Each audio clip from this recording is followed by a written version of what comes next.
No, wella, welcome back. Go ahead and get a blue highlighter here and let's revisit this question. What do the Canterbury Tales reveal, blue dot, about identity, blue dot, and storytelling, blue dot? I'd like you to put a box around storytelling because that's really where the focus is towards the latter half of this unit. Storytelling, in particular, something called, and you can put this underneath storytelling, exploded moments. Right? Moments where everything seems to slow down so you can really appreciate the story, appreciate what's going on. Take a moment, please. And is there anything that you see that has to do with storytelling or slow, exploded moments? Take a moment, please. Ooh, gorgeous. So let's take a moment now and head on over to The Wife of Bath. Ooh, this is right on slide 52, and it seems to be around page 49, give or take. As we go along, please make sure you're following along closely, especially if you can't see the board right now. So let's take a moment and get it.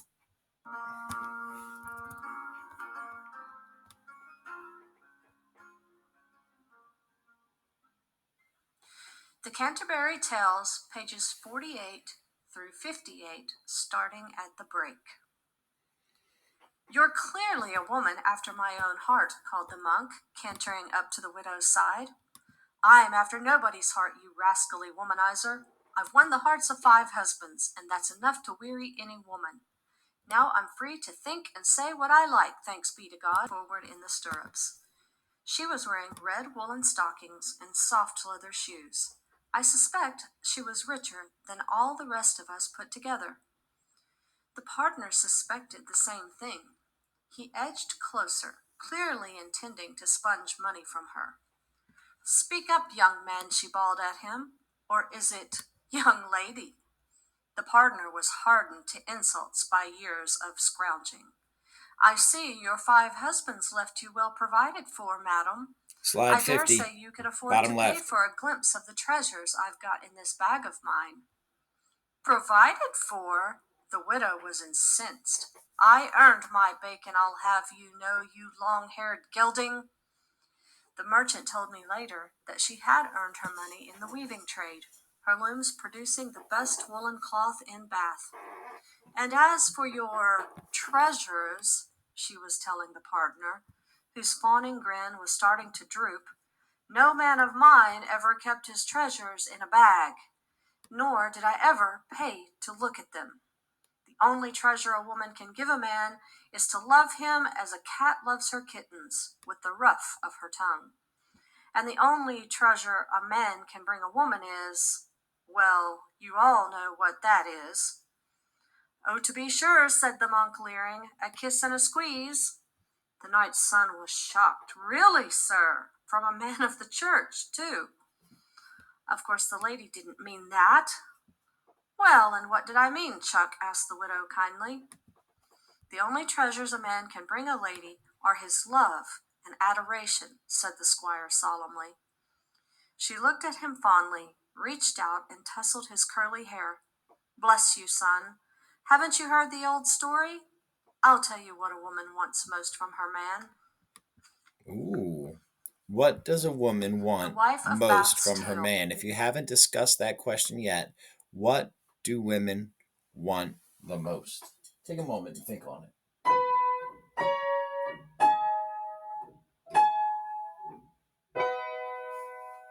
All right. Oh, oopsie daisy. Tale. What Women Most Desire. In the old days of glory, when King Arthur's round table stood in Camelot, chivalrous knights sat and talked of love. Damsels embroidered tokens of love, squires composed love songs, and jousts were fought over love. Hardly a word was spoken that was not of love. Only when men and women met did they talk about the weather instead. "How blue the sky is, lady," a young man would say. "And how warm the breeze," she would reply. "And how is your mother?" he would ask. "Quite well, considering the weather," she would answer. Then he would bow, and she would smile, and they would go their separate ways. So it was at Camelot until the hot-blooded Sir Salvio met one day with a lady in a wood. "How blue the sky is today," said the lady, smiling encouragingly. "Almost as blue as your lovely eyes, lady," he said. The lady blushed. "How prettily the water glistens in the brook." "Almost as sweet to taste as a kiss of your lips," said the knight, and he helped himself to a kiss.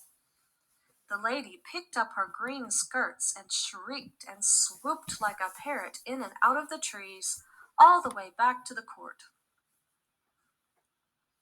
So the over-romantic knight was summoned before the assembly of the Round Table. "The most starless of knights," said King Arthur, "has cast his shadow over an honorable lady in the wood. What punishment should he suffer?" In one voice the knights cried, "Death! Cut off his head!" Sir Salvio was most dismayed, but he bowed low from the waist, and Arthur unsheathed his sword. "One last question," said the knight, straightening up again. "Perhaps the excellent Queen Guinevere can tell me what exactly did I do to offend the lady in the wood?" "What did you do?" exclaimed the queen. "You spoke of kisses when you should have been talking about the weather." "Ah, I see," Sir Salvio sighed and bowed from the waist again. "I don't think I understand women." The shadow of the sword touched his bare neck. The ladies of the court began to faint. Like swaths of corn behind a sickle, they fell daintily to the floor. The queen herself looked with regret on Sir Salvio. His hair was the color of powdered sage and as curly as the tendrils of a honeysuckle. "Well, well," she said, fluttering her hands, "since this young man seeks to understand women, let him answer this riddle. Let him tell me what women most desire, and he shall live." Arthur leaned wearily on his sword. "You have 1 year and a day, boy, in which to discover what women most desire." As Sir Salvio left the court, his knees trembled and his heart still pounded. What chance did he stand of answering the queen's riddle? What man can guess what a woman is thinking? What do women most desire? He pondered as his horse shambled along the country roads. Beauty, surely. But then he remembered money. Surely women wanted gold more than anything in the world. He passed a young farm girl on the road, arm in arm with a shepherd. "Tell me, good girl, what do you want most in this world, to be rich or to be beautiful?" The farm girl hung more heavily on the shepherd's arm and sighed. "Neither, sir. All I want is to be married." "Aha!" The knight took out a quill and wrote on the sleeve of his shirt. Then he turned back, thinking to take the answer to the queen at once. On the way, he passed a convent where nuns, as white as cannikins of milk in the morning sun, were tending a field of beans. "What that girl told me cannot be true," thought Sir Salvio with dismay. "So many women choose to live unmarried." Just then he passed a roadside shrine. In front of it, a woman was down on her knees, praying fervently. "Forgive me for interrupting your prayers," said Sir Salvio, "but what is it that you ask so earnestly of God?" The woman got painfully to her feet and took up her baskets again. "Only what every woman wants, I suppose," she said bitterly. "I want to have a baby." "Aha!" he said, and noted her words on his sleeve. By sunset, there were 12 other notes written below it. Sir Salvio's heart sank lower and lower. Only one answer could be right. How was he to choose it from the rest? He fingered his bare neck and thought of the sword awaiting it. Further and further afield he traveled. Taking ship, he sailed to a hot and passionate country where gypsy women dressed in scarlet, and their dark skins sweated as they danced tarantellas under a tambourine moon. "What do women most want?" he asked a girl, as she whirled past his stirrup, tossing her lace-edged petticoats. "Fun, of course," cried the gypsy. "Fun and laughter and love and music and passion, and the clash of the moon and the spark of the stars, and to stay young forever." "Thank you very much." He could find no scrap of sleeve on which to write all her answers. On he traveled, through lands of ice, where women would not part their frozen lips to answer him, through wastelands where all the women wanted was the next meal for their children. Finally, time ran short, and he turned back to keep his appointment with the king's deadline. To be one day late at Camelot would dishonor him, for the other knights would think he was fearful of the sword's edge. So it was that he came to be riding at a gallop through the forests of Dean on the last day, when he saw an old crone boiling up water in a cauldron. "Old woman," he shouted out, "boil my shirt, for I have slept in it this past year, and today I must present myself before the Queen of England." He handed her the shirt on which he had scrawled the answer of every woman he had met. The old hag held up each sleeve in turn. "What's this, then?" she lisped through two black teeth. "Love, money, passion, power, beauty, children, long life, fame. These are the stuff of women's wishes." "Mind your own business, Weasley one, and boil the shirt. I am sick and tired of asking what women most desire." The shirt plunged into the cauldron, and the bubbles that rose gave strangely feminine sighs. "What women most desire? Oh, I can tell you that, lording, but my answer has a price. What I desire most is to marry a handsome knight with hair of just your color and curls of just your kind. If I were to tell you the answer, you would have to marry me." "I'd gladly marry even you, Dame Cockroach, for the sake of the right answer, but I've heard so many now that I dare say I've already heard yours from someone else." The old crone shrugged her humped shoulders and gave him back his shirt, dripping and steaming. "What women most desire is to have their own way in everything," she said. "Fine, fine," Sir Salvio galloped off, intent on keeping his appointment with the Queen. Knee to knee at the round table, the knights of King Arthur sat playing cards. The ladies sat talking of love among themselves. "I hardly expected to see you again, boys," said the king. The woman's chatter subsided. The knights at the table turned to listen. "And have you found an answer to my riddle?" asked the queen. Sir Salvio knelt and kissed the hem of her robe. "Madam, I have 1,000. Then he searched his shirt sleeves for just one that might save his life. But the shining whiteness of the linen almost blinded him, and just as the sleeves were clean of words, so was his memory a blank. The only answer he could recollect was the last one he had been told. What women most desire is to have their own way in everything. "Oh, sorcery!" squeaked the queen in delicious horror. "No man ever worked that out for himself. I'm glad you have saved your life, Sir Salvio, for your hair is the color of powdered sage and as curly as the tendrils of the honeysuckle. But who told you the answer?" "I did," Queen Guinevere croaked an elderly voice.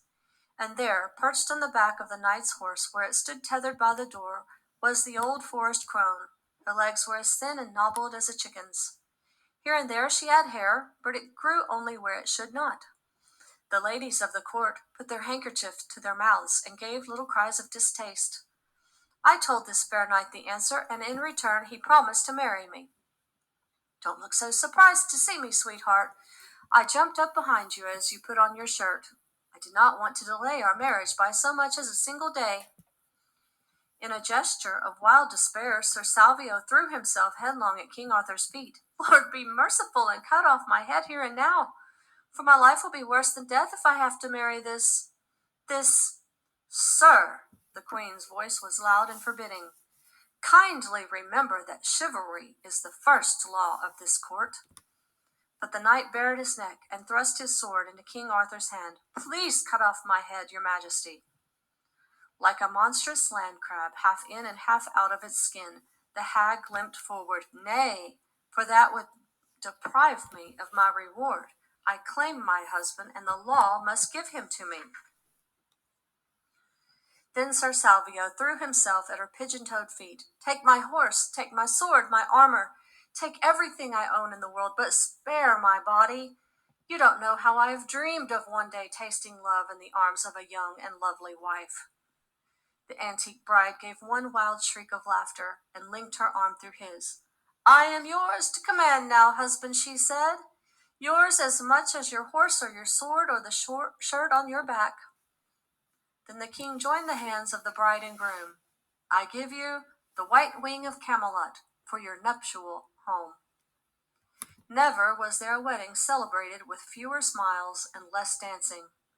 The groom led his bride directly to the white wing, thinking to hide his shame within its walls. At the foot of the stairs, she tugged on his arm.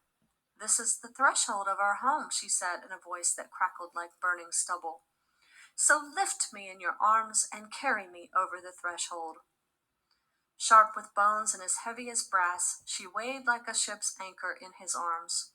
But he carried her to their bedchamber and laid her on the white bed. I'll sleep in the next room, lady. Nay, for then we would not be married. Man and wife should sleep in the same bed. Sir Salvio lay down beside her, in his clothes, staring at the ceiling, and tears ran down into his ears. Beside him she smiled a toothless and frothy smile. Is this any way to behave on your wedding night? She said. What have I done? Tell me, sweetheart. Nothing but save your life by answering the queen's riddle. What's the matter with me, love? What's the matter with you? He gave a great groan. Nothing you could alter, lady. You're an ugly old washerwoman, that's all. She gave another of those cacophonous laughs. Oh, is it my ugliness then? Why, I thought you should be glad. He lifted himself on one elbow and stared at her, his eyes blinded with tears. Glad? Yes, glad. A pretty wife is often a worry to a man. All the time he's away fighting or questing or taking his horse to the blacksmith, he has it in mind to wonder, what is she doing now? Which of my friends is flirting with her? Has she run off yet with my squire or my serving man? He nodded his head and smiled forlornly. In all my travels during this last year, I have not met one pretty woman I would trust. And he closed his eyes in despair. But when he opened them again, there on the bed beside him, in a gown of green velvet that put him in mind of cedar trees, lay the lady of his dreams. Her hair was the color of powdered honeysuckle, and she smelt of sage. Only in the days of glory, when fairies were as many as the motes of dust floating in a sunbeam, could a man have found himself married to a fairy. Yes, it is still I, the washerwoman from the forest, said the fairy bride, and now the choice is yours. Will you have me like this, or in my other form? Shall I be ugly, but truly love you all the days of my life? Or shall I be beautiful and a worry to you each night of your life? Shall I be waiting here for you every evening, bent and crooked, but loving and loyal? Or shall I be beautiful when I hang on your arm in the gardens and in the great moot hall, when there are other eyes to wink at me? Come on, decide now and never speak of it again. In all his travels he had never seen so lovely a lady. Sir Salvio breathed in to claim her beauty. Yes, yes, he would have her be beautiful. Then he suddenly thought of the white sleep he would lose lying in the white wing of Camelot while his wife was dancing the night away with other men. He thought of how the bright light of her beauty would show up all the lines and wrinkles of his own old age, and she would tire of him. And he thought of the evil of owning a lovely wife without owning her love. Lady Fairy and wife of my life, he said at last, since I learned today what women most desire, I know that you, not I, must choose. Be beautiful or be good, it shall be as you desire. The fairy gave one wild whoop of laughter and put her arms around his neck. Her mouth was a well of kisses. Because you gave this answer, she said, you may have me in my fairy shape and keep my love and loyalty always. I will be good and faithful, and I will always be waiting here for you in the white wing of Camelot. For never in the history of human beings has a man learned so quickly what women most desire. So every night the white wing of Camelot resounded to their laughter, and during the day Sir Salvio was the envy of every other knight. For he had a wife who never talked about the weather, and who liked nothing better than a kiss in the wood from her beloved knight.